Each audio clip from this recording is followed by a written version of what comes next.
Yes, the title is correct.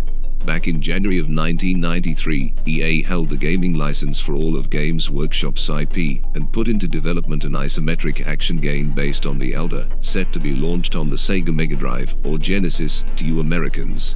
The game itself showed some promise. Described as an isometric role-playing / strategy shoot-'em-up game set on, or near, an Elder craft world, with 4 massive sprawling levels, and a choice of 3 aspect warriors as player characters. The Swooping Hawk, Dark Reaper or Howling Banshee. Exactly how many role-playing elements, if any, were involved is unknown. Going by the images, you would fight against a multitude of enemies such as orcs, tyranids, chaos and bizarrely, human gangers and even Imperial Guardsmen. You might also get upgrades like a jet bike. Yes, that is a Swooping Hawk, riding a jet bike. Presumably the wings would make it go faster. I guess. There are only 2 preview articles I am aware of, and no footage of the game itself, as far as I can tell, exists. The Sega Power preview article itself is quite hilarious, as in bad.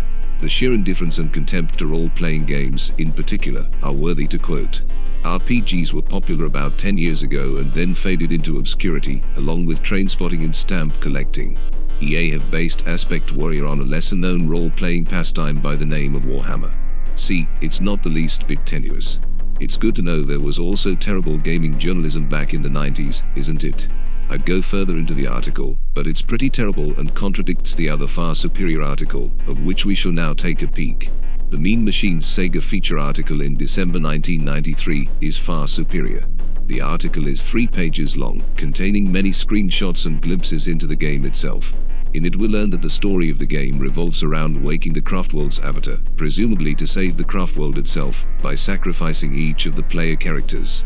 We don't know the actual Craftworld involves, as it's just referred to as Craftworld, but it would seem you venture out into different locations on various trials, in order to be worthy of waking the avatar.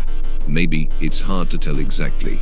Graphically, all the sprites were based on Games Workshop's designs of the time, with many dating back to Rogue Trader, as 2nd edition was still in its infancy. Players of a certain age may recognize the Chaos Dreadnought, Bloodthirster and the Demon engines of Khorne from the Epic range.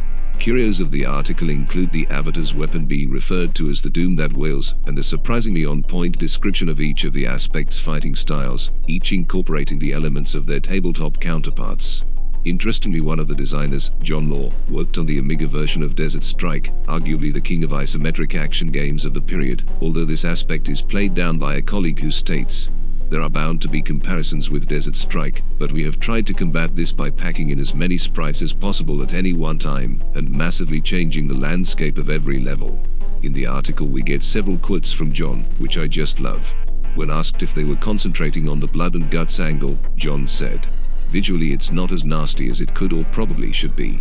When we took it down to the Games Workshop, a lot of the kids wanted more blood, but we don't want to end up with an X rating or something." To all those kids. Yes. Well done.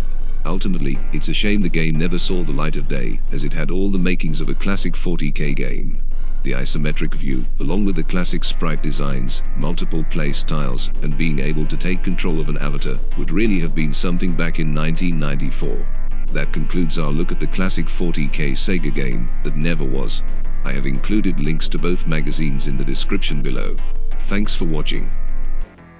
Please like, subscribe and comment for more 2nd edition content. Praise be to the Omnissiah.